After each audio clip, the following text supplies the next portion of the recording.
Sveiki, mėly žiūrovai, su jumis vėl Lock and Loaded patrulio bazė ir aš Alminas Sinevičius. Šiandien pakalbėsime apie karo Ukrainoje aktualijas, perspektyvas ir kokios fronte yra naujienos. Ir ne tik fronte. Tai šiandien su manim prie šio neapskrito stalo yra Romas Judinas, mūsų Lock and Loaded analitikas, ir atsargos pulkininkas Gintaras Bagdonas, Lietuvos karo akademijos viršininko pavaduotojas. Bendradarbiavimui. Sveiki, kolegos. Sveiki. Labą. Labą. Tai, ir pradėkime tada galbūt pradžiai nuo tokio globalesnio, didesnio politinio paveikslo. Šiuo metu, kas aišku turi įtakos su frontu ir kokią tai prasme gali atnešti frontui. Tai gal nuo pagrindinės aktualijos turbūt tai nuo Jungtinių Amerikos valstijų prezidento rinkimų ir jų baigties. Tai turim Amerikos prezidentų seną naują Donaldą Trumpą. Tai kaip bus? Tai gal Gintarai nuo jūsų pradėkim. Taip, bus tikrai pokyčių. Bus pokyčių. Daugelis prognozavo, kad dabar jau išrinktasis prezidentas Donald Trump mažai prognozuojamas.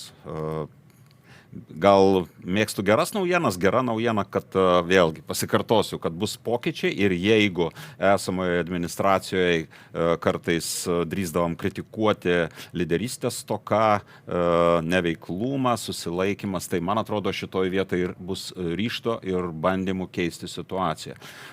Mums Lietuvoje, kaip ir daugelį tikriausiai rytų fronto valstybių, piliečiams yra svarbu Jungtinių Amerikos valstijų dalyvavimas, įsitraukimas į Europos, į mūsų senojo žemyno saugumą, dėl ko buvo ir NATO įsteigta, kad Amerika būtų pas mus. Ir tame tarpe, žinoma, karas Ukrainoje, parama visokeriopą. Ir politinė, ir ekonominė, ir žinoma karinė. Ir kiek galima daugiau, ryžtingai, nevėluojant ir tikslinga parama. Tai kalbant ir apie šitos dalykus, tikriausiai visi su lūkesčiu žiūri, kas dabar bus, kai išrinktasis prezidentas Trumpas pažadėjo, kad išspręs situaciją per 24 valandas, karo baigti nulems jo darbai, veiksmai, visgi abejočiau. Dėl paprasčiausios priežasties, norint baigti karą, reikia, kad viena ar kita kariaujanti pusė turėtų didelių svertų arba motyvacijos, arba būtų pasiekusi savo tikslus, kitaip sakant, ar kažkuri pusė laimėtų. Dabar pasižiūrėkime, ką turime. Kremlius, daugybinis Putinas, šalis agresorė, aiškiai deklaravo, kad nori iš esmės Ukrainos sunaikinimo. Mažiausiai 4 sričių okupavimu, aneksavimu, ką jau įsirašiusi savo taip vadinamą konstituciją.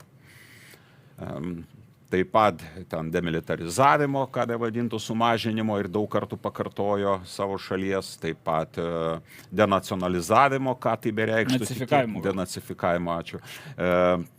Tai yra tikriausiai atsisakymo savo nacionalinės tapatumo ir virsmo į Rusijos pasaulį, ruskį mir. Tai žinoma, prie tokių sąlygų nesant ir tas pats daugybinis Putinas nesutiktų nutraukti esamoje situacijai. O prezidentas, Ukrainos prezidentas Zelenskis ir jo vyriausybė, aiškiai pasakęs, reiškia, tai 91 metų sienos kontroliuojamas Ukrainos ir Krymas ir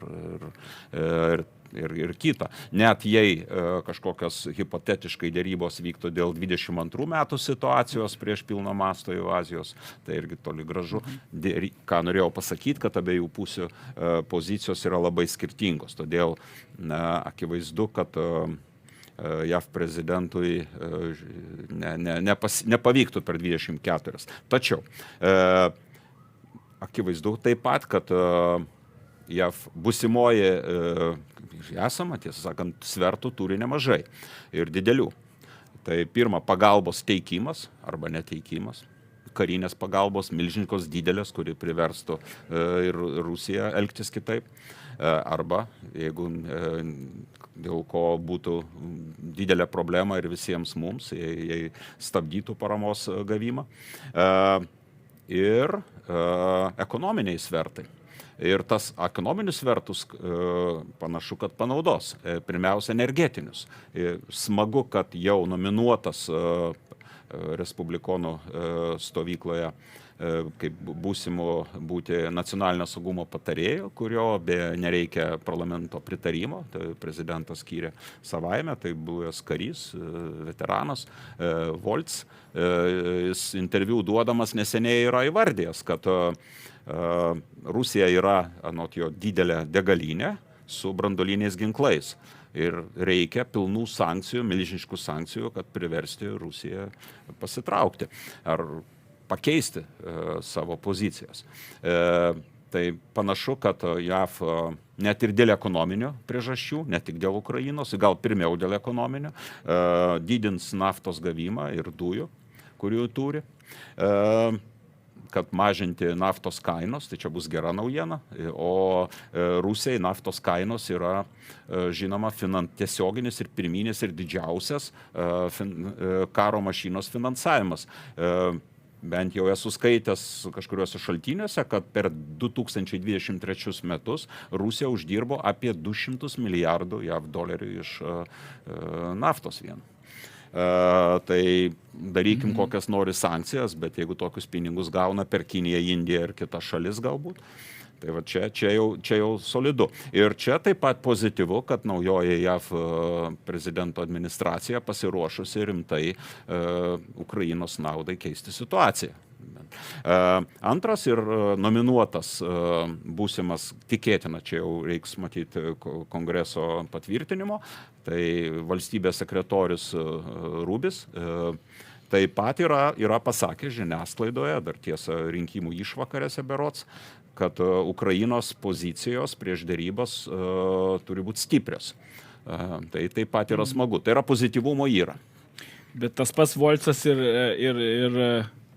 Rubis, jie, man atrodo, senate nepalaikė finansavimo Ukrainai, kaip buvo senatoriai. Bet čia tikėtina, bet žinot, tai, kas vyko prieš rinkiminę kovą, reikia žiūrėti pirmiausia nukreiptą į vidaus politiką, kas jiems svarbiausia.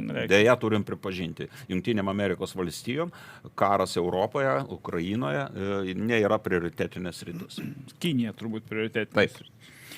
Tai ačiū labai, aš girdėjau iš ministerijos ir kitų žmonių, krašto apsaugos ministerijos, kad, toje kadencijoje, kai buvo Trumpas prezidentu, iš tikrųjų tas bendradarbiavimas gal buvo tikrai, aišku, buvo Metisas, buvo ten kitų atsargos generolų, kurie tą, žino vis tiek tas aktualijas karinės ir Baltijos valstybių aktualijas Lenkijos, palaikymas buvo milžiniškas pirmos Trumpo kadencijos metu. Tai čia, o Europa galų gale pradėjo didinti savo finansavimą gynybos, tai irgi nėra blogai. Bet dar čia turbūt pažiūrėsim, kaip bus. Romai, kokios jūs turite įžvalgų čia dėl?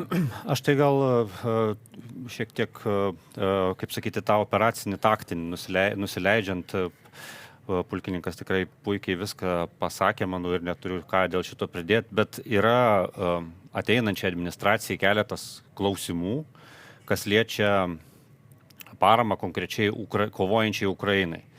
Tai yra keli projektai, taip juos galima pavadinti, tai jų vystymas, jų pirmiausia nesustabdymas, visų antra jų vystymas turės kardinaliai didelę reikšmę mūšio lauke. Tai pirmas, aišku, jau nučiupinėtas F-16 klausimas, kur toliau, ta prasme, ar tai, kas duota, yra viskas, ar čia yra pradžia ir judėsim toliau. Matom, kad prancūzai įsijungia su miražais, ar čia yra papildomas, ar paralelinis takelis, klausimų labai daug. Plus prie F-16 klausimo yra dramblys kambaryje, kas ant to F-16 sparnų kabės. Tai pasirodžiusios kalbos apie JASM raketas, jos, kaip sakyti, ir Ukrainų ir visur kitur sukėlė tokią, ne euforiją turbūt, bet tokį gerą nuotaiką. Kol kas sprendimų, bent jau mano žiniom, jokių nėra. Tai ar tai ir liks gandais, ar bus pajudėta į priekį, irgi yra, kaip sakyti, klausimas ir šitą klausimą turbūt reikės atsakyti ir tai turės svarbę dedamą. Didžiulis galvos skausmas Ukrainai, tai žinoma oro gynyba ir žinoma daugiasluoksnė reikalinga oro gynyba, bet ir tie didieji patriotai taip pat yra didelis veiksnys, kadagi pagaliau tie patriotai ir visa kita gynyba nusislinks nuo, kaip sakyti, didžiųjų miestų ir strateginės infrastruktūros apsaugos, būtų tai Odesos jūrų uostas ir Kyjivas ir visi kiti, judės link pajėgų, kada šitie ginklai kartu su kitais įgalintis, su mažesnio nuotolio oro gynyba, tas sluoksnis bus sukurtas jau pajėgoms.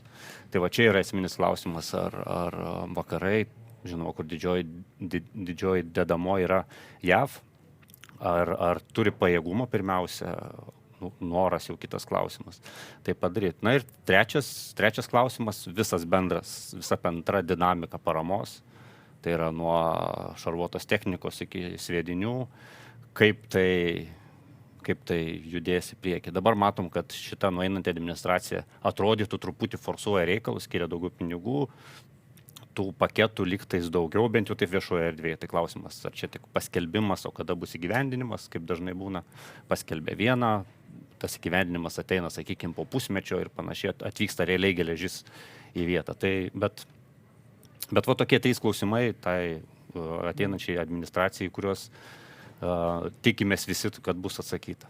Tai irgi nesitikė, kad per 24 valandas prezidentas Trumpas mažai tikėtina, tai pavadinti. Išspręs konfliktą.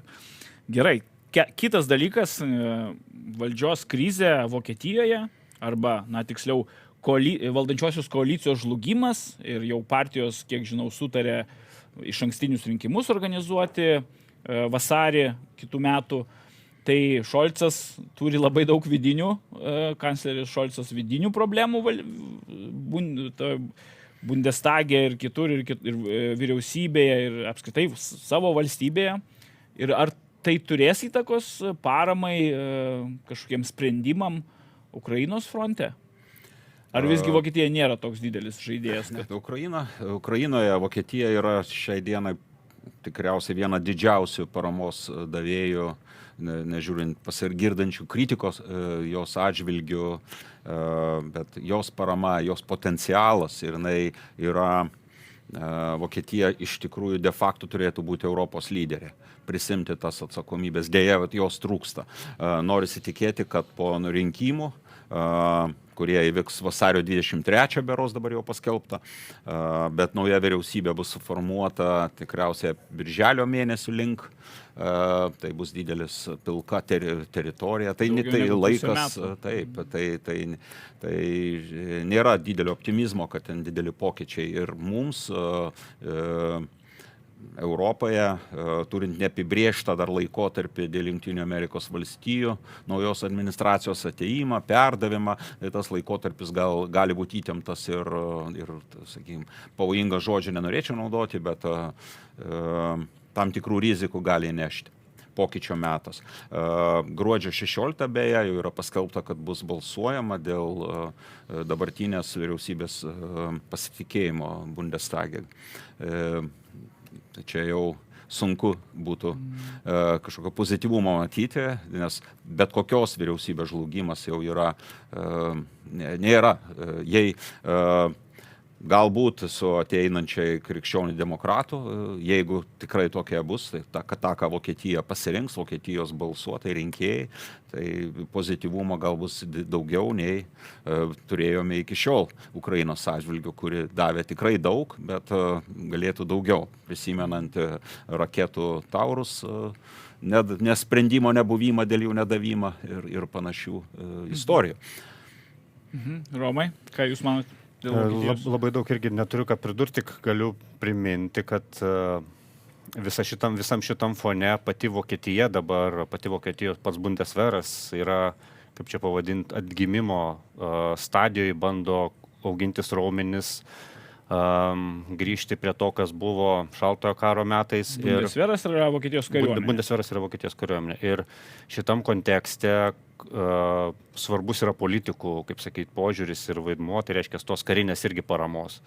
Tai ar mes užsidarom pas save, kūrėmės, vystomės, stiprinamės, ar vis dar išlaikom tą kelią, kad remiam Ukrainą. Gera naujiena gal, kad, atsiprašau, įsiterpiau, kad Vokietijos visuomenės pagal skelbiamą žiniasklaidai didžioji dauguma visgi norėtų, kad Vokietija, jų šalis teiktų didesnį dėmesį saugumo gynybos stiprinimui, tai to linkėtum ir mes. Mes tai labai linkėtume. Tai būtent. Ir nereikia pamiršti ir Vokietijos gynybos pramonės, kuri, kaip sakyt, Ukrainoje tikrai žengia svarius žingsnius. Ir tas signalas iš kokia vyriausybė bebūtų jai, irgi yra labai svarbus. O šitas yra gyvybiškai svarbu Ukrainai, nes jos gynybos pramonė yra, kaip čia, ne tai, kad merdėjanti, bet stipriai pridusinti ir yra galimybė, kad jin, kaip sakyt, atgims ir galės bent dalį pajėgumų savo skirti. Bendruose projektuose su Vokietija. Taip. Bet vokiečių pramonė, gynybos pramonė apskritai Europoje, tai šiai dienai tikriausiai dėčiau vieną eilę su politinės valios, teikiant pagalbą Ukrainai ir stiprinant mūsų pačių karinius gynybos pajėgumus, pagal svarbą vienoje vietoje skirčiau. Nes labai dažnai tenka išgirsti, dalyvaujant įvairiuose renginiuose, konferencijose, kad ne visada Ukrainai nepadedama dėl nenoro, bet ir dėl paprasčiausios priežasties, kad neturima priemonių, kad sandėliai tuštėja, kad mūsų gynybos pramonė vis dar įsibėgėjimo stadijoje. Ir čia taip pat viena iš tikriausiai prioritetinių sričių turėtų būti visos Europos turinti tą potencialą, įskaitant ir mūsų valstybę. Gerai, ačiū. Tai gal nuo Vokietijos grįžkime galbūt prie Ukrainos ir prie neperseniausiai Ukrainos prezidentas Vladimiras Zelenskis paskelbė taip vadinamą pergalės planą arba keli žingsnius link galimos pergalės iki 1991 metų sienos. Tai kaip jūs vertinate tą pergalės planą? Ar tai tik deklaratyvus labiau dalykas, ar visgi reikia į tą labiau įsižiūrėti ir vertinti? Manau, kad jis yra tikrai nedeklaratyvus. Nors iš pirmo žvilgsnio dėja daugelis vakarų šalių, mūsų valstybių politikų gana kiek atgarsių teko matyti viešoje erdvėje, švelniai tariant, atsargiai žiūrėjo, arba ne visai rimtai. Tačiau kiekvienas punktas tikrai yra labai apgalvotas, matosi. Ir turint omeny, kad dalis to plano buvo ar tebėra įslaptinta. Ne viskas buvo viešai skelbiama, tam tikros jo dalis protokolai. Kai pirmoji dalis, kad Ukraina turi būti pakviesta, nepriimta, o pakviesta į alijansą, į NATO. Tai labai svarbu, tai yra politinė priemonė. Tai yra iš karto parodoma, kad Ukraina turi laimėti šitą karą. Klausimas ir viso šito plano, pergalės plano žinutė yra ta, kad mes vakarai turime apsispręsti ir priimti, kad Ukraina kovoja, jinai pasiruošusi laimėti, bet jai reikalinga mūsų, ten, kur jin ateina, tas laisvės ir tas demokratijos, kurias gina, tas mūsų vertybės, kurias gina. Mes turime apsispręsti. Tai yra mūsų politiniai vadovai turi pasakyti, kad taip, Ukraina bus NATO nare. Tai buvo beje pasakyta 2008 dar, bet be aiškių datų. Tai dabar turėtų pradėti tą derybų procesą dėl stojimo, nežiūrint, kada jinai taps pilnateisė alijanso narė. Tai jau būtų užfiksuota ir nepakeičiama turi būti. Ir tada, norint laimėti, pirmiausia, visi sako, reikia norėti laimėti. Tai reikia norėti įgalinti Ukrainą laimėti. Ir kiti punktai yra apie tai. Tai yra jos antras ir trečias, šitie du. Tai suteikti Ukrainai visą karinę pagalbą ir įskaitant nuėmimą draudimo smūgiuoti į Ukrainos, Rusijos taikinius, karinius taikinius jos teritorijai, bet kokius. Karas turi būti perkeltas į priešo teritoriją. Be šito karo laimėti negalima. Tai yra tam tikri mentaliniai stabdžiai mūsų šalise, mūsų sprendimų priėmėjų kai kur didesnių šalise, kurie niekaip neįgalins Ukrainos pasiekti pergalės ir ilguoju laikotarpiu turėsime didesnę problemą. Ir trečias punktas kalba apie tai, kad Ukrainos teritorijai turėtų būti dislokuota ne branduolinės strateginės atgrasimo priemonės. Čia tikėtina turi omenyje tolimo nuotolio raketos ar kiti pajėgumai, apie kurie neįvardinti atviroje vietoje, čia galime spėlioti. Slaptuose.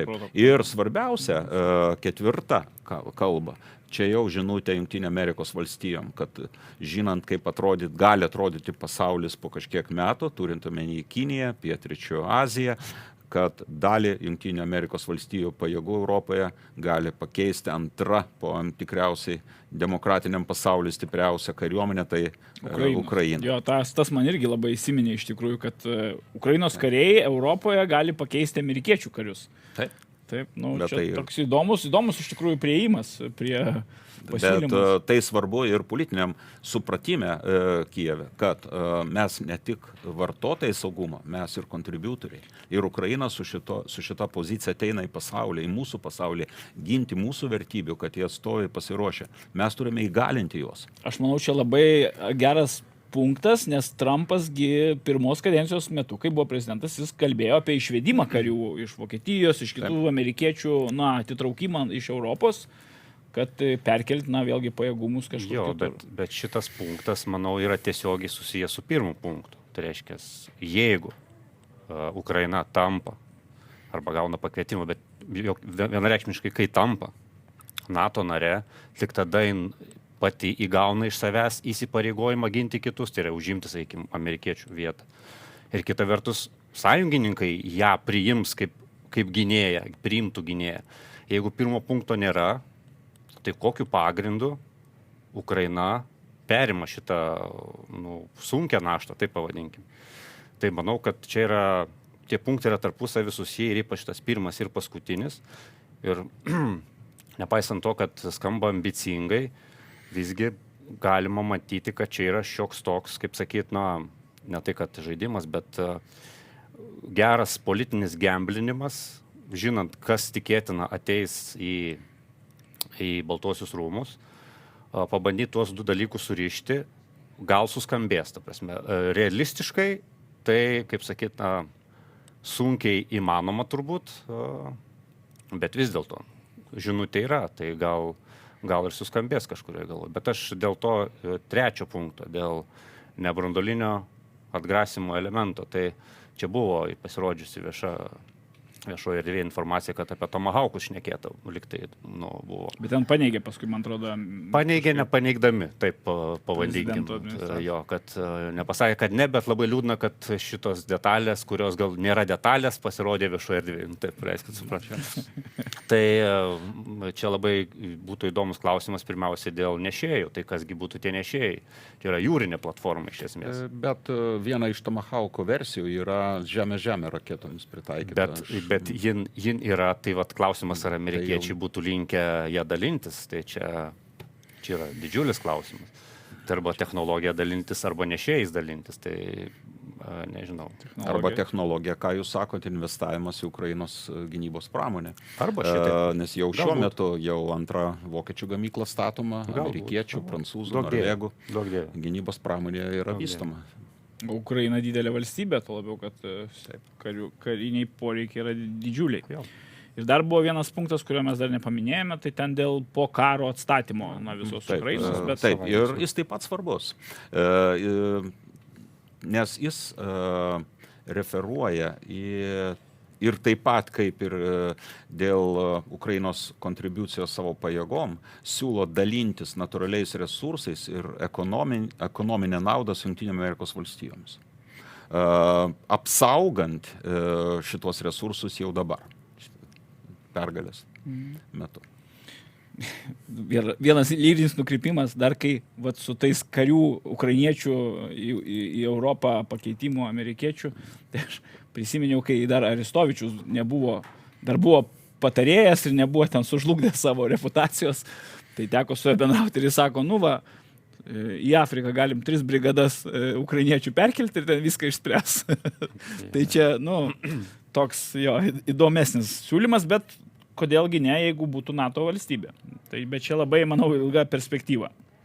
Gerai. Viskas prasideda nuo valios ir noro. Norint laimėti karą, reikia norėti. Pirmiausia sąlyga ir didžiausia. Reikia norėti.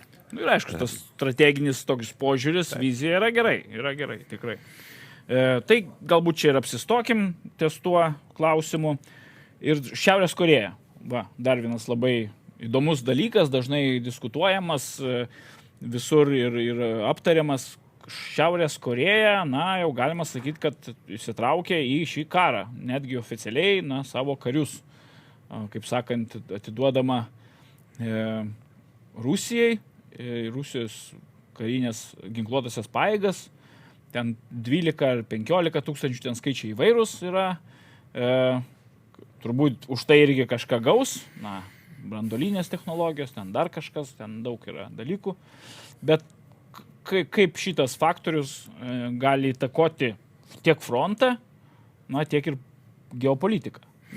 Na, aš manau, kad reiktų žiūrėti rimtai, nežiūrint to, kad Šiaurės Korėjos kariuomenė, kuri yra 1,2 milijono berods karių, tai yra didžiulė kariuomenė, bet jinai neturi patirties jokios, nuo 53 metų, 1953 Korėjos karo nėra, tai yra jau ten seneliai tikriausiai dabartinių kareivių yra kariavę, bet tai vis dėlto turi to, ką rusai naudoja savo taktikoje mėsą, kabutės uždėsiu. Taip, bet čia svarbiausia dar ir politinis faktorius. Žiūrėkit, dar viena šalis įsitraukia į karą. Karas išeina, jis jau senai nebėra 2 šalių karas. Baltarusija, Iranas, dabar Šiaurės Korėja. Tai yra ta vadima blogio šalis, 4, 3, kaip norim vadinkim, ten ir Kinijos vaidmuo, ir Kinijos gal net ir ypatingas vaidmuo. Bet kalbant apie Šiaurės Korėją, dar yra vienas dalykas, kad Rusija su Šiaurės Korėja sudarė partnerystės sutartį su įsipareigojimais, suprantu, ginti vienas kitą. Dabar įsivaizduokime, jei Šiaurės Korėja dalyvauja kare prieš Ukrainą tam, kad įgytų kovinės patirties, kad kariai būtų apšaudyti, kad gautų tam tikrų technologijų pajėgumų, galų gale žinių, įgūdžių. Taip. Ir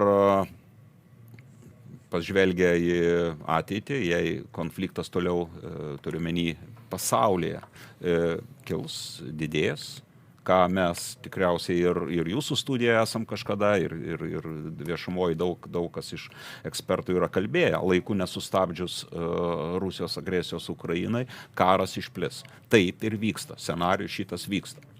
Ir kuo ilgiau nebus įspręsta, tuo karo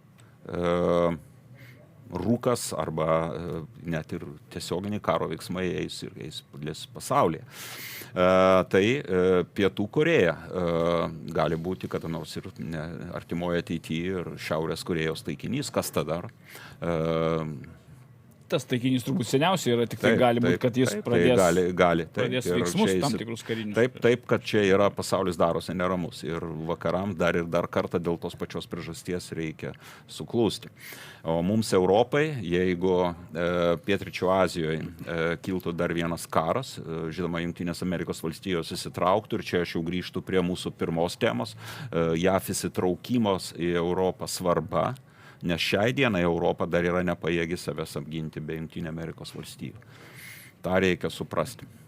O apie Šiaurės Korėjos toliau pasakymą, tai čia, šiandien dienai akivaizdu, kad bent jau tie šaltiniai, kurie analizuoja tą situaciją, galima iš jų sudaryti įspūdį, kad pirmiausia Šiaurės korėjiečiai kariaut gali tiesiogiai Kurske, Rusijos teritorija, tai taip čia ir Rusija turės tokį kaip excuse. Jo taip pat ir po to ir Donbase, nes Rusija šiuo metu turi didžiulį siekį pasiekti kiek galima daugiau Donetsko, Luhansko ar apskritai rytų Ukrainai okupuodama kiek galima daugiau teritorijos ir pasiekiant kuo daug didesnių tikslų ir ten tikėtina taip pat ateis naudos tas pajėgas. Roma, dar paskui prie Kinijos grįšim, kurią jūs paminėjote, bet dar apie Šiaurės Koreją. Kokios tavo įžvalgos? Šiaurės Koreja yra dvi naujienos. Viena gera, kita nelabai gera.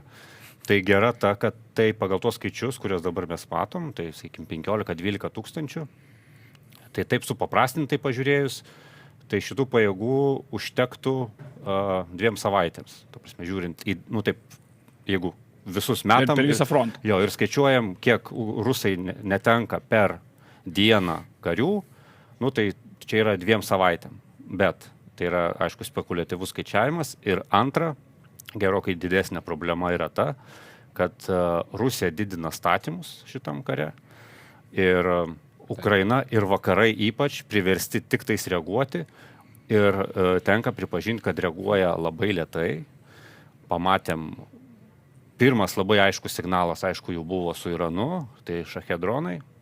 Nebuvo padaryti, kaip sakyti, jokios išmoktos pamokos.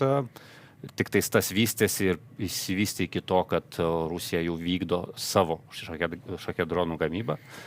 Po to buvo Šiaurės Korėjos šaudmenys, ne tik artileriniai, bet ir balistinės raketos.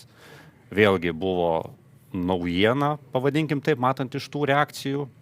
Ir vėlgi nepadaryta jokių prevencinių veiksmų. Šiandien mes turime, kad jau troops on the ground, tai reiškia Šiaurės Korėjos kariai, jau yra tiesiogiai įsitraukę šitą karą. Tai čia yra, manau, didžiausia problema, kadangi vakarai ir Ukraina tame tarp yra, kaip sakyti, yra toj besivėjančių vaidmenį ir tos kalbos apie, kad vakarų kariai galbūt galės ateiti į Ukrainą įvairiom užduotim, oro gynybai ir panašiai. Tai yra kalbos, o iš Rusijos pusės jau yra veiksmai, ta prasme. Tai mes matom, kad mes atsiliekame ir blogiausia tai, kad Kremlius tai dažniausiai traktuoja kaip silpnumo ženklą ir kaip paskatą veikti toliau, tai reiškia daryti toliau kažką. Tai tikėtina, kad šitų karių gali būti daugiau ir paletė gali plėstis. Dar tokios aplinkybės, čia jūs labai geros įžvalgos padarėte, žinoma, pilnai sutinku, bet tam tikros pozityvios sąlyginai naujienos, kad Putinas negali, nedrįsta vykdyti mobilizacijos, todėl jis pasitelkė, jam reikia. Ir tai ženklas, kad jis pasitelkė tokioms ekonomiškai visiškai atsilykusiams, kurio Šiaurės Korėjos bendras vidinis produktas, nežiūrint jos šalies dydžio, žmonių skaičiumi yra lygus maždaug Lietuvos, atrodo, tai yra visiškai ekonomiškai silpna valstybė. Ir tai, kad jis Šiaurės Korėja ir Iranas suteikė Rusijai pagalbą, čia tik tai gėda mums, ką kolega kalbėjai, kad mūsų ekonomikos šalių demokratijų yra daugiau kaip 2 kartus didesnės nei Rusijos, Šiaurės Korėjos, Irano ir Kinijos kartu sudėjus.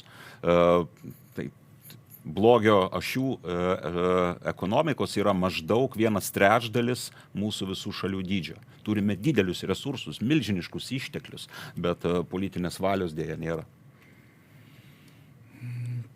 Taip, tiesa. Dėl Kinijos, tada gal trumpai per daug neįsiplečiat, kokios įžvalgos? Sėdi, tyliai tupi, žiūri, kaip ten kas vyksta toje Ukrainoje? Taip, pratęsiant, sėdi, tyliai šešėlėje. Taip, tačiau Pekine Xi Jinpingas turi galę, valią pakeisti situaciją. Jis kontroliuoja visas 3 arba visus 3. Ir Kimą, ir Putiną, ir Ajatolą Teherane. Tai aš sakyčiau, jeigu dar nevirto, jis virsta tuo pagrindinio, keturkampio juodo, pavadinkime, tų šalių stuburo. Blogiukų lyderį. Taip, nes jis augina galę. Ir jis gali kontroliuoti ir kontroliuoja, žiūrėkit, jis gali, Iranas tiekia naftą, jis gali išjungti, jis turi pasirinkimų, Xi Jinpingas, jisai pasirenka, jis tiekia Rusijai visas technologijas, gal išskyrus ginklų tiesiogiai tikriausiai ne. Šiaurės Korėja visada buvo išlaikoma ir tebėra Pekino. Taip, kad visa galios centras, dėl ko, žinoma, Jungtinių Amerikos valstijų ir būsima JAF administracija, aš nebejoju, kad tai bus pagrindinis prioritetas užsienio politikoje, kaip sulaikyti kylantį drakoną. Romai. Neturiu ką daugiau pridurti, prisiminkim tik tais, kad yra tas taikos planas Kinijos, kuris buvo parengtas metų pradžiai kažkada, bet jo vystimosi kažkokio ar kažkokių sprendimų nesimato. Kinija tiesiog stebi, laukia, turbūt pastumė vieną žaidėją, pritraukia kitą žaidėją, kaip sakyt. Ir Rusija yra pigių energetinių išteklių ir kitokių resursų šaltinis. Ir Kinijai naudinga, nesužlugusi Rusija, Putino režimas, bet taip pat silpna, nes jis turės galę. Jau dabar ten Sibiras iš esmės ir kada nors gali Arktis, bet taip svajoja, kad Arktis priklausys. Tai gerai. Dabar aptarim globalius, geopolitinius tą kontekstą. Tai gal pereikime tada prie Rusijos, prie fronto jau reikalų ir kokie buvo Rusijos vasaros rudens kampanijos, kurie jau kaip ir į pabaigą, kaip čia tikslai ir rezultatai. Tai Romai, gal tada paprašysiu tavęs, mes turime iš tikrųjų vaizdo priemonės ir koks buvo tas tikėtinas rusų sumanymas, gal jeigu tu galėtum tada mums ekrane trumpai pristatyti. Tai strateginis tikslas Rusija deklaravusi, juos yra ne vieną ir ne du ir ne tris kartus keitusi ir panašiai. Bet žiūrint į pajėgų telkimą, žiūrint į tai, kur pagrindinės pastangų kryptis nukreiptos buvo, tai galime matyti, jau mes apie tai kalbėjom vasaros pradžioje. Pagrindinis tikslas galėjo būti ir tikėtina yra, ką dabar matome, tai yra pasiekti Oskil upę, tai yra jinai eina čia, įsitvirtinti palei ją, tai reiškia pasiekti tai, ką ukrainiečiai atsiėmė 22 metais, po to užimti Slovianską, Kramatorską, tai yra du svarbus taškai, kurie yra didžiuliai logistiškai svarbus taškai, po to Pokrovskas, kuris yra svarbus komunikacinis mazgas į link Dniepro ir viską galėtų vainikuoti judėjimas link Vuhledaro. Tai reiškia, toks tikėtinas tikslas galėjo būti šitos vasaros kampanijos. Kad lengviau jis pavyktų, matėme, gegužę prasidėjo kas? Gegužę prasidėjo veiksmai štai čia. Tai reiškia shaping operations ir siekis atitraukti pajėgas nuo įvairių Ukrainos fronto ruožų, pradėta operacija link Kharkiv. Tai čia buvo toks, kaip sakyti, distraction point, atitraukimas, kur rusai turbūt tikėjosi, kad plauks Ukrainos pajėgos pirmiausia nuo Kupiansko, tai yra nuo šičia, o galbūt ir nuo kitur ir tada rusams bus lengviau. Tai toks klaidinimas, feintas. Ir pajėgų sukaustimas šiek tiek. Tai va, nes ten buvo iš tikrųjų, kokios ten pajėgos buvo Rusijos susikaupusios prie Šebekiną link Charkivo, nes ten buvo pergyvenama Ukrainos ten apžvalgininkų, kad gali vėl į Charkivą prasidėti operacija. Labiausiai pergyveno tai vakarų apžvalgininkai, nes jo ten akis vienu metu buvo labai didelės, ten tos pajėgos buvo, sakykime, 30-50 tūkstančių įvairiais etapais. Tai sveikas protas diktuotų, kad tokio miesto kaip Charkivas tokiom pajėgom tikrai ne tai, kad neblokuosi, neužimsi, tuo labiau neišlaikysi. Tai kas rezultate ir įvyko. Kaip tas dinamika ir kaip sumanimas eigoje keitėsi, kokie faktoriai keitė, kad jiems visgi nepavyko tada taip išeitų pasiekti tų tikėtinų tikslų? Kaip pavyko, sakykime, iš dalies faktoriai, kurie keitė, tai pirmiausia faktorius, kad nesėkminga Kharkiv operacija, tai reiškia, neatitraukė tiek pajėgų, kiek tikėjosi. Antras faktorius turbūt pačių ukrainiečių gynyba ir pačių rusų nesugebėjimas pasiekti tų operacinių tikslų visuose tuose mano paminėtose kryptyse. Tik sukoncentravus pastangas į Pokrovsk kryptį, turime tai, ką turime. Dabar iki Pokrovsko lieko nedaug, tai iš esmės jie priartėjo prie šito tikslo. Visi kiti tikslai tokie, sakykime, dalinai arba pasiekti, arba iš vis nepasiekti, kas ypač liečia, pavyzdžiui, va šitą vietovę, šitą kišenę, kur visiškai nepavyko šitą operaciją, nors jie labai labai norėjo, nes jiems šitas vietovė yra kritiškai svarbi ir dėl to tiek ilgai jie stengiasi paimti Bachmuto, o po to ir Časiv Jarą. Tai va, ir šitas puolimas bent jau kol kas yra užstrigęs. Gintarai, prašau. Siekiant tikslų, nuostoliai buvo milžiniški rusų. Milžiniški. Skelbiama, atrodo, jeigu neklystų, Britų žvalgybos vadas kažkuria žiniasklaida yra davęs interviu, ne taip seniai, čia prieš savaitę, kuri vardijo, kad Britų jau paskaičiavimais rusai prarado maždaug rugsėjo, spalio mėnesį, maždaug apie 80 000 sanitariniai nuostoliai. Į dieną vidutiniškai 1300–1400. Jūs kalbate sužeisti, nukauti, prapuolę kažkokiais būdais. Tai yra milžiniški nuostoliai. Technikos šarvuotos yra prarasta. Per tuos 2 mėnesius apie 200 tankų ir 100 šarvuotų ir kitų dalykų. Tai tik tai rodo, kad Kremliaus pastangos, dabar čia viską siečiau su galimais pokyčiais ateinančiais iš naujos JAF prezidento administracijos, sutelktas, negailint jokių savo žmonių gyvybę, nieko, ir metamas milžiniškos jėgos.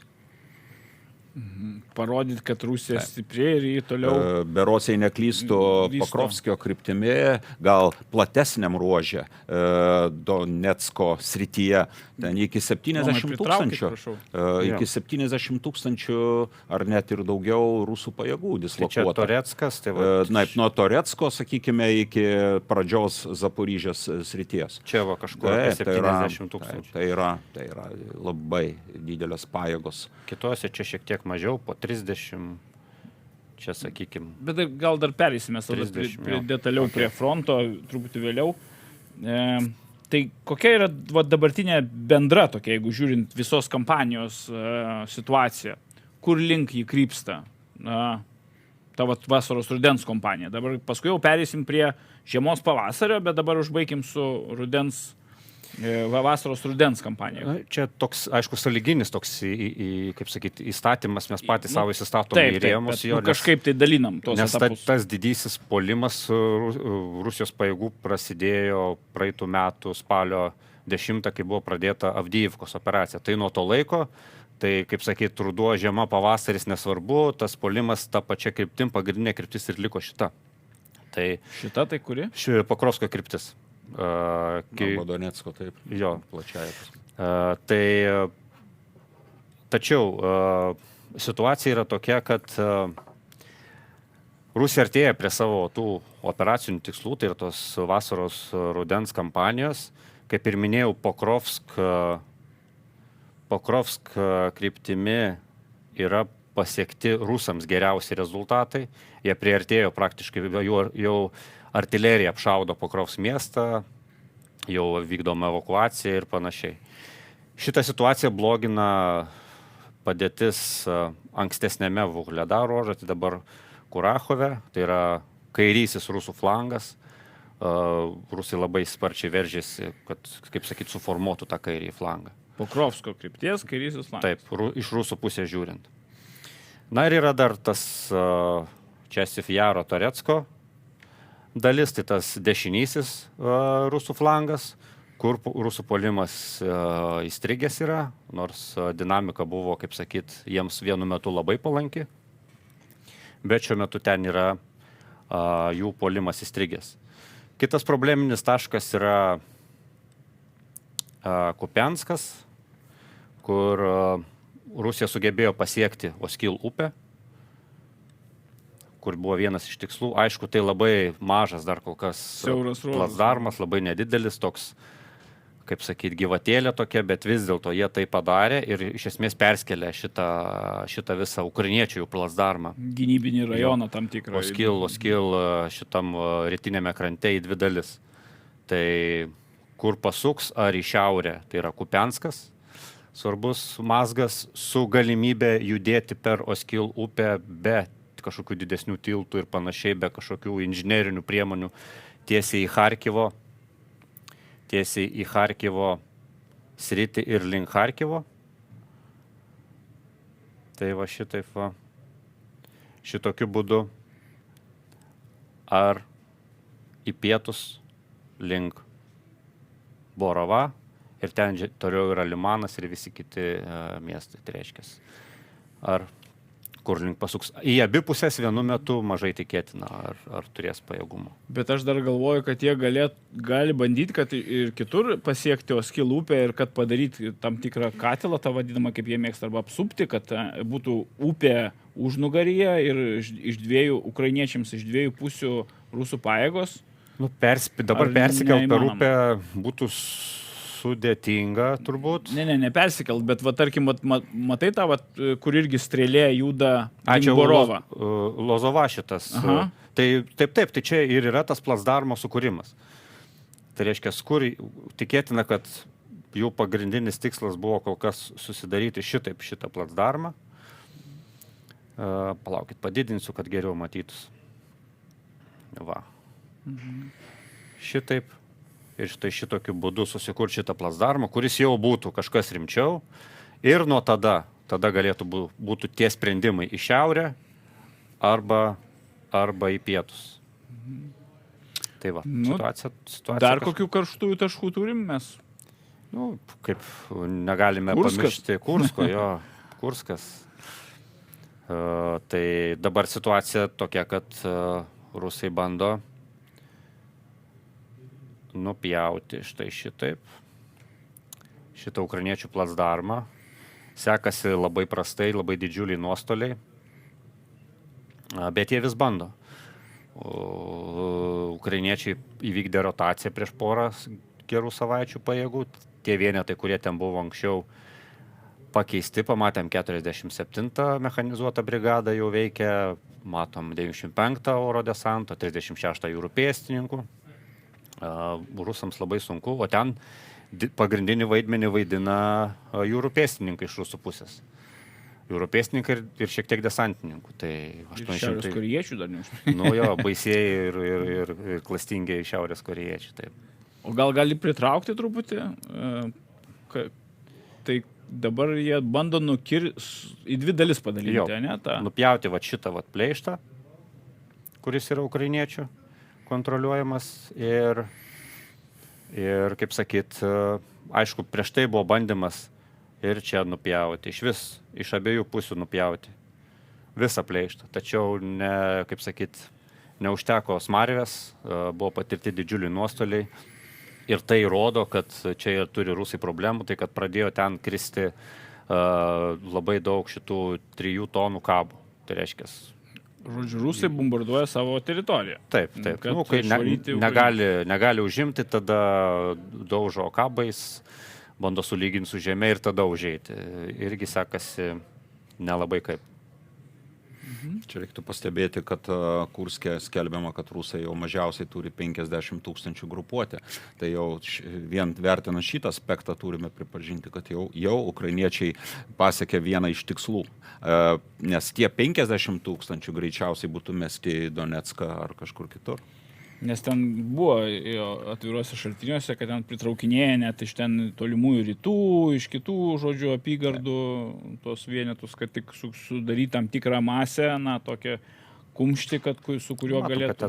Kad ten labai tokia grupuotė marga, taip pavadinkim. Ten rusų. Rusų. Na ir reikia pripažinti ir ukrainiečių. Na, kaip limpa viena mechanizuota brigada, sakykim, 2 desantininkų, 1 jūrų pėstininkų, dar 1 mechanizuota, tai nėra kažkoks divizijos junginys turbūt, ne, kas apskritai ukrainiečiai šito koncepto neturi. Tai irgi ten marga kompanija, bet jin veikia gerokai efektyviau negu rusų, o pas rusus tai ten ir jūrų pėstininkai, ir ta jų TRO, taip vadinama.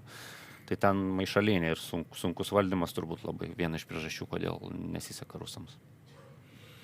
O kaip yra Zaporižė, Krymas, ten gal ten stabilu, gan nieko ten per daug nevyksta. Tai ten jau kuris laikas nieko nevyksta, jau metai turbūt daugiau. Zaporižė šiek tiek suaktyvėjo dabar pastarosiam dienom. Pasiekmė tų veiksmų Pakrovsk krypty, kur Rusija sugebėjo veržėsi čia ir susidarė problema, reiškia, Kurachovė, Pokrovskas. Tai šitoj vietoj ir rusai tuomet pradėjo puolimą čia ir dar stuksena štai čia, link Zaporižė, bet ten toks labiau stuksenimas. Čia, kur Veliko Novosilka, čia yra jų pagrindinis bandymas, reiškia, išspręsti šitą klausimą. Nes turbūt, kai suaktyvėja viena kryptis arba vienam sektoriui, tai tada jie judina ir kitus, kad maždaug parodė tokį didesnį vaizdą, kad ir ukrainiečius klaidinti, kad netaip aišku, iš kur labiau koncentruos tą pagrindinį veiksnį. Gintarai. Aš norėjau dar kitą, jeigu įsiterpčiau. Nepamirškime, kur tikrai ukrainiečiai vis sėkmingai vysto jų užnugario taikinių naikinimą, įskaitant ir Krymą. Naftos, karinių objektų, įvairių taikinių, neseniai vienas iš didžiausių antskrydžių Maskvoje su dronais, bepiločiais orlaiviais. Taip, tai yra labai svarbu. Ir prisiminkim, iš esmės sukaustytą Juodosios jūros rusų laivyną. O taip pat ir partizaninę veiksmus. Berods šiomis dienomis vienas iš, neklystų, brigados vadų buvo. Šiandien, taip. Čia kai mes paleisim laidą, turbūt vėliau bus.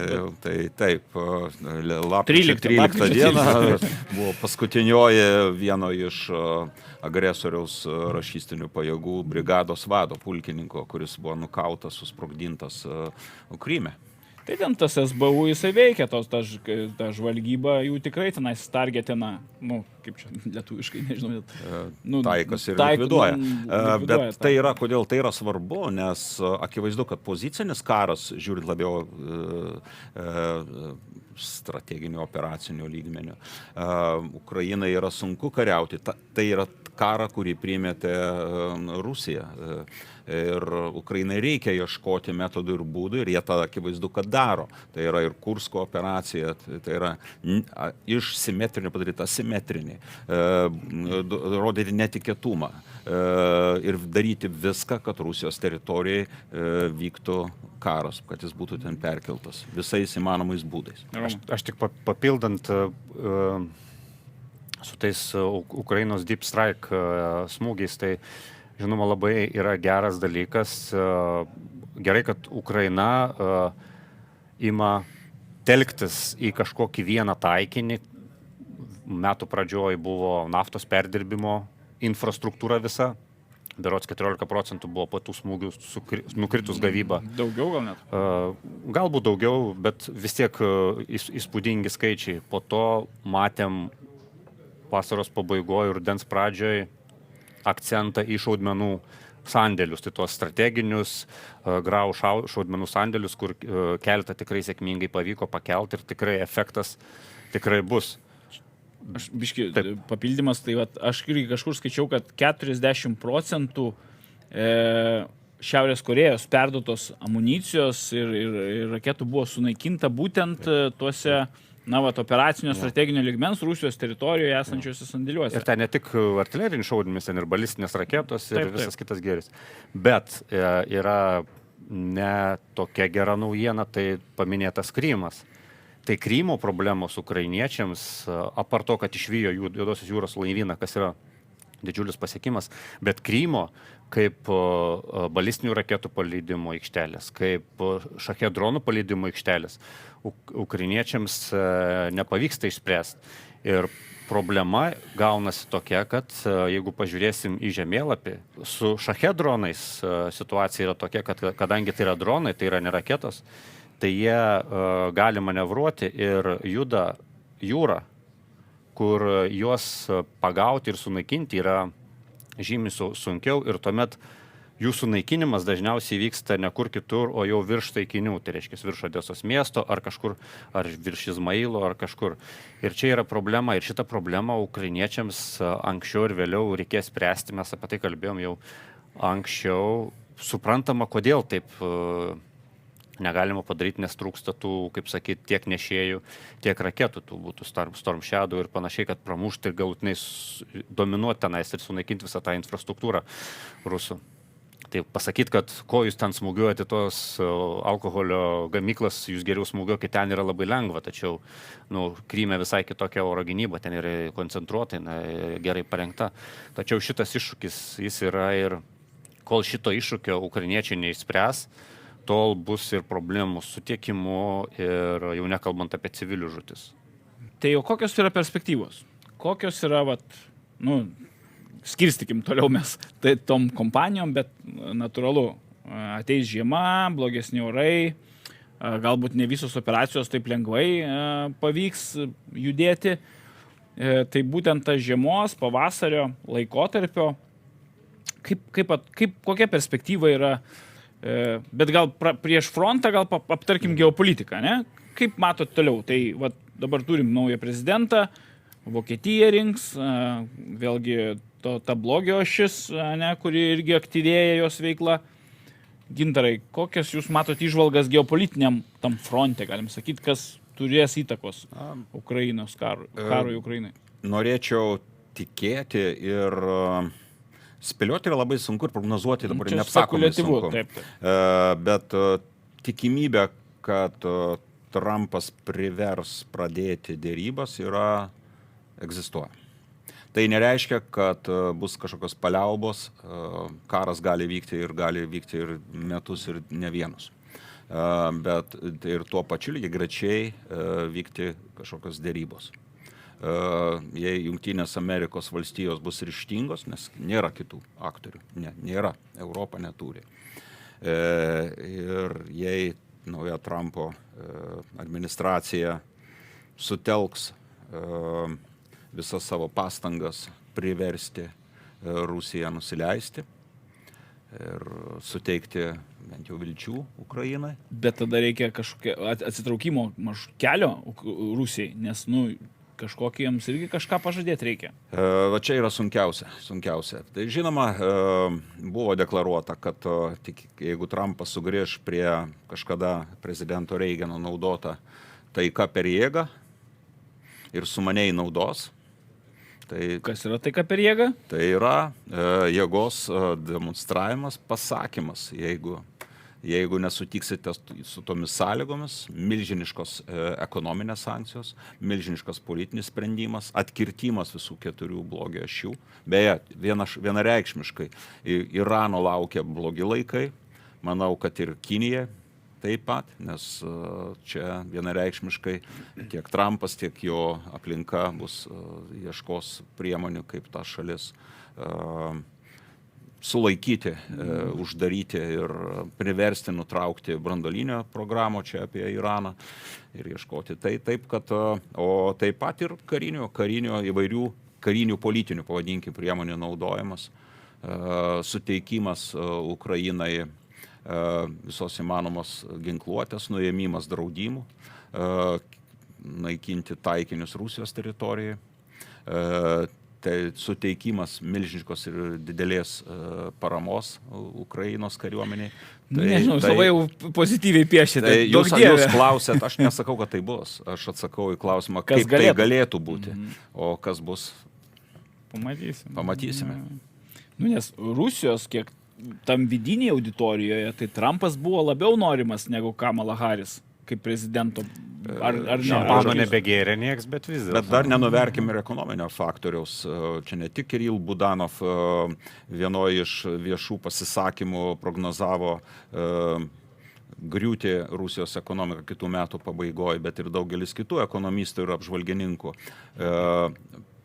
vertina, kad Rusijos ekonomika nėra begalinė. Jau dabar Rusija pakėlusi palūkanų normą iki 21%, pagalvokite, kas tai yra 21% nuo paskolų pramoniai, gamybai. Jau jų pramonių šulai Maskvoje kelia triukšmą, nori nuimti, daro spaudimą centriniam bankui. Infliacija 8-9%, bet jeigu palūkanų normos bus sumažintos, Rusijai grėsia hiperinfliacija. Darbo jėgos trūkumas, generalinio štabo spaudimas Kremliui pradėti mobilizaciją, nes... Ypač Maskvoje ir Sankt Peterburge. Tai visgi sudaro prielaidas manyti, kad ta griūtis visgi yra įmanoma ekonominė. Dabar rusų visa didžioji dalis technikos, karinės technikos, kurią pramonė pristato į frontą, yra didžiąją dalį paimama iš užkonservuotos įvairios senienos, kurios perdažomos ir kažkas minimaliai įdedama į jas ir jos kariauja ir jų netenka. Bet liko suskaičiuotas kiekis, tai galbūt dar metam, gal truputį ilgiau.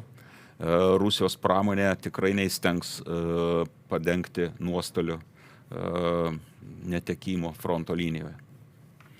Nu jo, čia ilgo karo perspektyva, tai taip, bet Ukrainoje būkim gaila, bet irgi panašios problemos dėl technikos ir dėl visų. Technikos, kaip ir minėjau, tai žiūrėkit, visos šalis, kurios padeda Ukrainai, demokratinis pasaulis sudaro 3 kartus didesnį ekonominį potencialą. Resursų turima, tik tai reikia valios padėti. Kur Ukrainos yra iššūkis, tai yra personalo. Tai tikriausiai mūsų broliam ir seserim ukrainiečiam reikia palinkėti, kad jie eitų prie totalinės gynybos. Totalinės gynybos, kaip kažkuris, taip, kaip Izraelija, kaip kažkada šaltojo karo metais buvo tose taip vadinamose neutraliose šalise, kad kiekvienas pilietis turi ieškoti būdų, kaip prisidėti prie gynybos. Romai, kaip ta valia? Aš gal apie kitą valią, apie tą pasirinkimą, kad naujoji administracija JAV vienareikšmiškai tikrai, pavadinkime taip, challenges, bandys spręsti Irano, Kinijos klausimą arba pradėti įspręsti, bet žinant tiek šitų valstybių, tiek pačios Rusijos pasidavimą tiem asimetriniam prieimam prie tokių bandymų, tai gali tai būti, kad spaudžiant Iraną, Kiniją, šitos šalis dar labiau atsisuks į Rusiją, kad didinti problemas Ukrainoje ir kad tai vis tiek administracijai gali grįžti šitas klausimas Ukrainos kaip karšta bulvė, kurią vis tiek reikės spręsti. Jau per Irano, Kinijos, kaip sakyt, failus ir vidaus politiką nepamirškim Amerikoje. Tai sakys demokratai, tai jūs užmiršot Ukrainą tada. Jūs sprendžiat Iraną, sprendžiat Izraelį, Kiniją ir visą kito pamiršot Ukrainą. Labai daug dedamų ir manau, kad norėtų ar nenorėtų naujoji administracija, manau, kad nenorėtų, bet jeigu būtų tokių minčių kažkaip nusišalinti nuo Ukrainos klausimo sprendimo, kažkaip greitai jį kosmetiškai išspręsti, vargu ar pavyks vienokiu ar kitokiu būdu. Tai bus iš jų dar labai ilgai. O kas fronte gero nusimato? Ar netokio gero? Aš tai manau, kad kadangi visiškai išspręsti klausimų šitos vasaros rudens kampanijos metu Rusijai nepavyko, tai jie tikrai toliau bandys padaryti tai, ką tikėtina planavo, tai vėlgi įsitvirtinti palei Oskil upę, priartėti prie Iziumo, pasiekti šitą liniją, čia palei Severskį Donets upę, užbaigti šitą problemą, nes taip greitai tai neišsispręs vis tiek, tai bus tikrai žiemos kaip minimum klausimas. Na ir labai svarbus klausimas, tai kaip ir minėjau anksčiau, tai šita vietovė, tai Slavianskas, Kramatorskas ir užbaigti Česiv Jaro klausimą, Konstantinivką. O kur Česiv Jaras parodė dar mums? Česiv Jaras yra pas mus, štai čia, Česiv Jaras yra. Tai reiškia, be šito, sunkiai yra įmanomas Rusijos tikėtina, galimas pagrindinis tikslas ilgesniai perspektyvai, tai reiškia suardyti Ukrainos tiekimą per Dniepro upę, tai reiškia ten ir ten toliau dar, tai reiškia per Dniepro upę į Donbasą. Tai reiškia, kad tai padaryti, tiesiausias kelias yra, žinoma, pirma Zaporižė, o po to galbūt ir Dnipro. Tai kad tai padaryti, reikia pirmiausia, žinoma, išspręsti Slovensko-Kramatorsko klausimą, reikia užbaigti Pokrovsko klausimą ir aibė kitų klausimų. Ir nepamirškim, dar yra šiauriai Charkivas, ką aš minėjau prieš tai išsprendus šitą problemą, gali tekti, kaip sakyt, kalbėti vėl iš naujo apie Charkivą. Nes čia yra Iziumas svarbus logistinis mazgas, per kurį eina didelė dalis tiekimo. Ir jeigu tai rusams pavyks, tai šiaurėje jau rusai gali pradėti galvoti apie Charkivą. Vienu metu ir vieno ir kito, ir Charkivo, ir Dniepro vargiai jie pajėgus išspręsti be mobilizacijos. Bet tu čia kalbėjai, kokioje perspektyvoje laikė? Čia aš kalbu 25 metai plus. Ta prasme, tas tikslas, ko jie norėtų, tas end status, kas jiem būtų, kaip sakyt, patenkinamas rezultatas visai neprastas. Gintaras mojuoja galvą, nesutiks su tavim. Pagaliau išsiskyrė jūsų nuomonės. Ne, sakykime, aš nebejoju, kad Kremliuje ir jo generaliniam štabe tokie planai ir kaip nebejoju jūsų profesionalių vertinimų dėl jų tikslų, bet realybė yra kitokia. Agresoriaus pajėgas tikrai susidurs ir su logistiniam, ir materialiniu aprūpinimu, ir su ekonominiais. Labai svarbu, kad šituo ateinančiu periodu, virsmo periodu, kada Baltieji rūmai vienokius ar kitokius žingsnius tikrai darys ir šitas prezidentas tikrai norės kažkokių pokyčių. Tai ir jis neturės kito plano, net jeigu jis ir bandys, mažinant, pavyzdžiui, paramą Ukrainai. Čia blogiausias scenarijus. Bet jis nepasieks, nes ukrainiečiai kovos. Ir kartais dar norėtųsi pasakyti, tai užbaigiant gal šitą pradėtą mintį, kad Rusijai neįmanoma tiesiog, kaip ir jūs pats sakėte, milijoninį, daugiau kaip milijoną gyventojų turinčią Charkovą ar net ir kitus. Man gegužės mėnesį teko lankytis Iziume ir Kramatorske, taip pat ir Charkive su parama teikiančiom organizacijom. Ir aš tikrai mačiau nusiteikimą vietos gyventojų, kurie ir karių, žinoma, ir juos remiančių gyventojų, ten jie apie tai net neturi tokių baimių. Taip, mus pasiekė per mūsų žiniasklaidas labai, gal nelabai, bet nusivylusių, reiškia, liūdnų žinučių. Ukrainiečiam labai sunku kovoti, jėgos yra mažiausiai 3:1. Rusų santykė, mano galva. Bet gynyboje čia visai geras santykis. Taip, yra. Mažiausiai per visą frontą. Atskirais atvejais čia apie Pokrovskio kalbam, ar Donecke, tai ten, žinoma, ten tikriausiai 1:10 ir daugiau. Bet ukrainiečiai nėra fronto griūties, tai yra organizuotas atsitraukimas pagal kažkokių vadų sumanimą. Atiduodant teritoriją, kad išsaugoti pajėgas. Absoliučiai. Tai nes tiek, kiek rašistinės šalies pajėgos užėmė per paskutinį, taip vadinamą, vasaros rudens periodą, tikriausiai nedaug viršė tiek, kiek ukrainiečiai per vieną savaitę Kursko srityje. Per metus Pokrovsko kryptyje pasistumėjo virš 30 km. Bet didžiulę kainą, žinoma, taip pat žūsta ukrainiečiai.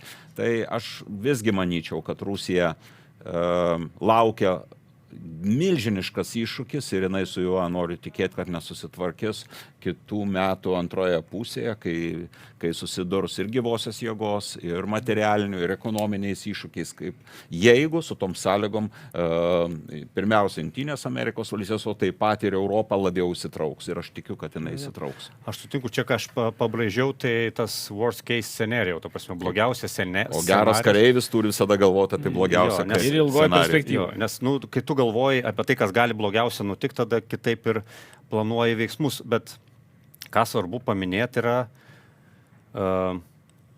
kad vien valia ir norų sunku yra pasiekti šitų rezultatų. Tai kad ir kiek ukrainiečiai norėtų ar Charkive, ar kažkur kitur kovoti ir kautis, viskas tas yra gerai.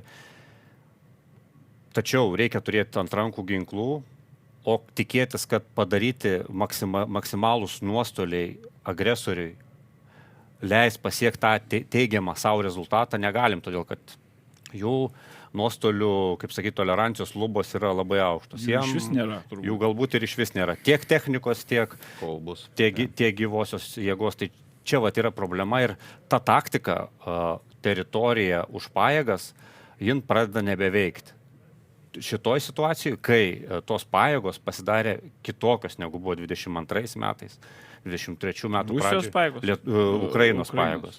Nes didelė žūtis, kokybė pajėgų nukritusi yra, tai pripažįsta visi. Gerai, kad pavyksta mobilizuoti vis daugiau pajėgų, tačiau motyvacijos ir kokybiško parengimo, kokybiškų vadų ima vis daugiau ir daugiau trūkti. Tai dėl to ir mes ir matom tai, ką matėm Pokrovsko krypty, ko anksčiau nebūdavo ukrainiečių tarpe, tai kai tas nesavavališkas, bet nesuderintas atsitraukimas.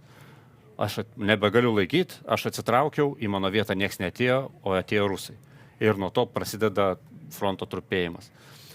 Ir kitose vietose panašių dalykų matom. Matom aukštesniam lygmenį, generaliteto štabų lygmenį, neadekvačias pajėgų rotacijas vieną brigadą ištraukia, į jos vietą pastato tą, kuri nesugeba išlaikyti fronto linijos. Ta pamatėm Toretske labai gerai. Tai čia yra klausimas ne tik motyvacijos, bet kompetencijų kelimas, įrangos, ginkluotės, šaudmenų, viso ko turėjimas ir ta sistema, tada galima tikėtis gero rezultato. Ir jeigu tai bus, tai nei toliau rusai nepasistums, bet ir galime tikėtis tada 25 metais gal ir ukrainiečių kažkokių sėkmingų veiksmų ne tik Kurske, bet ir Donbase. Čia yra trumpa komentaras. Taip. Ką jūs pasakėt labai gerai, kad ta kariuomenė, kuri dabar kariauja, ukrainiečių kariuomenė, jinai jau yra rezervo kariuomenė. Čia labai svarbu ir Lietuvai, reikia tą suprasti, kad ta profesionali kariuomenė, jos jau labai nedaug belykė. Jinai toliau tą profesionalumą vysto fronto linijoje, bet jin sudaryta iš vakar dienos mokytojų, inžinierių, darbininkų ir įvairių civilių vakar dienos gyventojų. Rezervas dabar kariauja. Taip. O dar vieną, ką jūs paminėjote, labai svarbu taip pat supras, kaip šitą karą, kaip bet kokį kitą karą vykusi ar dar bebūsinti, sprendžia du dalykai. Valia kariauti, laimėti ir resursai, ištekliai. Vieno kažkurio atstoka nulėmė blogai karo baigti. Tai labai ačiū, man visą laiką yra įdomu prie šio stalo kalbėti su labiau optimistiškai mąstančių ir labiau pesimistiškai realistiškai mąstančiais kolegomis. Tai ir kaip matome, tikrai geopolitika ir mūšio laukas tikrai šiais laikais siejasi ir mes aptariam ir vieną ir kitą ir tikrai linkime Ukrainai ir Ukrainos ginkluotosiom pajėgom daugiau pergalių, daugiau pasiekimų ir kad, kaip jūs sakote, tas rašistinis režimas Kremliuje greičiau žlugtų. Tai ačiū labai už dalyvavimą Patrulio bazėje ir dėkoju mūsų žiūrovams, susitiksime kitose laidose. Su jumis buvau aš, Alminas Sinevičius, ir jūs buvote užėmę Lock and Loaded Patrulio bazę. Viso geriausio.